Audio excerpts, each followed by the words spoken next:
चले। क्वेश्चन है निम्नलिखित में से कौन ऑयलर सूत्र है। ये तो काफी जैसा क्वेश्चन होगा। ऑयलर का बस सूत्र हमें बताना है और हमें कुछ नहीं बताना है। ऑयलर का सूत्र क्या है? F + V = E + ये तो हमारा ऑयलर सूत्र है। यस और नो? और तो कुछ नहीं है। चलिए अब एक समचतुर्भुज का क्षेत्रफल निकालना है। किसका क्षेत्रफल निकालना है? समचतुर्भुज का क्षेत्रफल जिसका विकर्ण का लंबाई 24 सेंटीमीटर और 10 है। ये हो गया D1 विकर्ण को D बोलते हैं डायगोनल, और ये हो गया D2। विकर्ण की लंबाई है 24 और 10 और हमें निकालना है उस समचतुर्भुज का क्षेत्रफल। तो उसका क्षेत्रफल होता है 1/2 गुने D1 गुने D2। 1/2 D1 हो गया 24 और D2 हो गया 10। 2 का पहाड़ा हम 24 12 बार में, तो 12 120 सेंटीमीटर क्षेत्रफल है तो स्क्वायर 120 है सेंटीमीटर स्क्वायर। ये हो गया हमारा आंसर। काफी इजी सा क्वेश्चन था। अब हम लोग चलते हैं अपने नेक्स्ट क्वेश्चन की तरफ। क्या होता है जी? समलंब चतुर्भुज का 1/2 गुने समांतर भुजाओं का योग गुना ऊंचाई ना। तो चलिए अब हम लोग आते हैं अपने क्वेश्चन नंबर 33 की ओर। यदि किसी समलंब चतुर्भुज की जो समांतर भुजा है वो है 6 सेंटीमीटर और 8 सेंटीमीटर, तो उसकी भुजाओं को हम लोग ए और बी बोलते हैं, समांतर भुजाओं को, और ऊंचाई है 5, इसको बोलते हैं एच। ठीक है। हमें निकालना है समलंब चतुर्भुज की का क्षेत्रफल। तो देखिए जो होता है हमारे इसका फॉर्मूला, समलंब चतुर्भुज का क्षेत्रफल होता है 1/2 गुने A + B गुने H। तो चलिए 1/2 A + B कितना है? 6 और 8। 6 + 8 गुना H हमारा है 5। सॉल्व कर देते हैं इसको। 1/2 6 और 8 14 गुने 5। ठीक है। तो 2 का पहाड़ा में कट गया 7 बार में। 1 गुने 7 गुने 5 हो गया 35 सेंटीमीटर स्क्वायर। ये हो गया हमारा समलंब चतुर्भुज का क्षेत्रफल। जैसे कि यहाँ पे देख सकते हैं, यहाँ देखिए है 35। ये हो गया हमारा राइट आंसर। अब ये देखिए ये सबसे हलवा जैसा क्वेश्चन है। घन का कुल पृष्ठीय क्षेत्रफल क्या होता है? बिल्कुल सिंपल सा फॉर्मूला 6L²। यस और नो?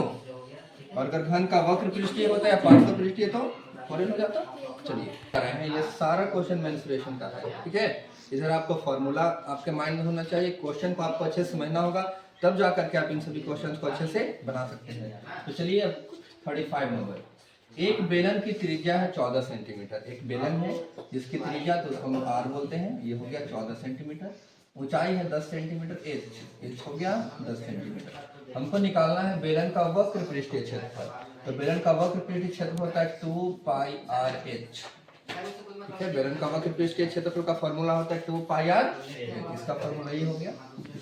तो 2π की वैल्यू हो गई 22/7। R हमारा क्वेश्चन में है 14 और H भी हमारा क्वेश्चन में है 10। 7 से 2 बार में 14 हमारा डिवाइड हो गया। चलिए देखिए 2 गुने 22 गुने 2 गुने 10, 2 गुने 22 44, 44 गुने 88, 88 गुने 10 880 सेंटीमीटर हमने निकाला है पृष्ठीय क्षेत्रफल। तो क्षेत्रफल में हो जाएगा स्क्वायर 880 सेंटीमीटर स्क्वायर हो गया हमारा। नेक्स्ट अब हम चलते हैं 36 नंबर अपने क्वेश्चन पे। यदि एक घन की भुजा 8 सेंटीमीटर है, घन की जो भुजा होती है उसको हम लोग L बोलते हैं। L है हमारा 8 सेंटीमीटर। तो घन का आयतन निकालना है। ठीक है। तो घन का आयतन क्या होता है? L cube.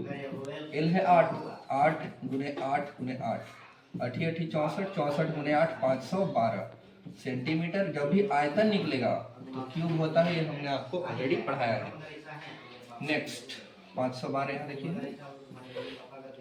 यदि बेलन की त्रिज्या और ऊंचाई क्रमशः 7 और 10 है, ये त्रिज्या हो गया R, ऊंचाई हो गया 10, तो बेलन का आयतन क्या होता है? πr²h। क्या होता है? πr²h। चलिए तो पाई की वैल्यू हो गई 22/7। R है 7, स्क्वायर है तो 7 का स्क्वायर 7 गुने 7 भी लिख सकते हैं, या 7 का स्क्वायर भी। H का मान हो गया बाबू 10। 7 के टेबल में 7 एक बार में आ गया। अब चलिए मल्टीप्लाई बस करना है। 22 गुने 1 22, 22 गुने 7 154, 154 गुने 10 1540 सेंटीमीटर। हमने आयतन निकाला है तो ये क्यूब हो जाएगा 1540 सेंटीमीटर क्यूब। ये देखिए हमारा आंसर। अब नेक्स्ट घनाभ का आयतन निकालना है। तो देखिए घनाभ का आयतन का फॉर्मूला होता है L × B × H। इसमें लंबाई चौड़ाई ऊंचाई कितना है? 6 3 और 2 मीटर। तो ये हो गया 6 गुने 3 गुने 2 6 × 18 दूनी 36 मीटर है। जब भी आयतन की बात होगी हम लगाएंगे क्यूब। जो भी हमारा यूनिट होगा उसमें हमने क्यूब लगा देना है। तो ये देखिए इस तरीके से हम लोग यहाँ 38 तक क्लियर किए। अब हम लोग चलते हैं आगे। अब हम लोग चलते हैं अपने नेक्स्ट क्वेश्चन पे कि घन में कुल कितने किनारे होते हैं। घन जो क्यूब होता है उसमें कितने किनारे होते हैं, ये हम आपको बनाने के लिए दे रहे हैं खुद से, ये आपको बनाना है। नेक्स्ट है 40, 4 का मिलान चिन्ह ज्ञात करें। क्या है 1 2 3 4, यही होता है 4 का मिलान चिन्ह, ये हो गया 4। नेक्स्ट है वर्ग अंतराल 30 40 का वर्ग चिन्ह निकालना है। जब भी वर्ग चिन्ह निकालना होता है तो वर्ग चिन्ह का फॉर्मूला होता है जो भी निम्न सीमा और उच्च सीमा को जोड़ते हैं और 2 से डिवाइड लगा देना है। यही वर्ग चिन्ह का फॉर्मूला हमारा होता है।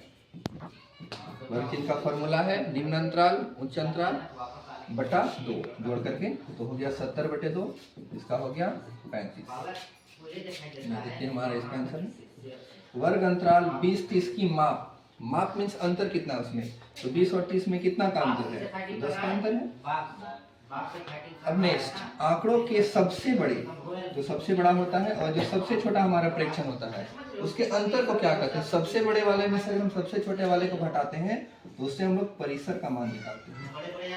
इसका मान निकालते हैं तो परिसर का, ये काफी आसान सा क्वेश्चन है, एग्जाम में ये सब पूछता है कि परिसर आप ज्ञात कीजिए, तो जो बड़ा होगा उसमें छोटा बना दीजिएगा, आपको परिसर मिल जाएगा।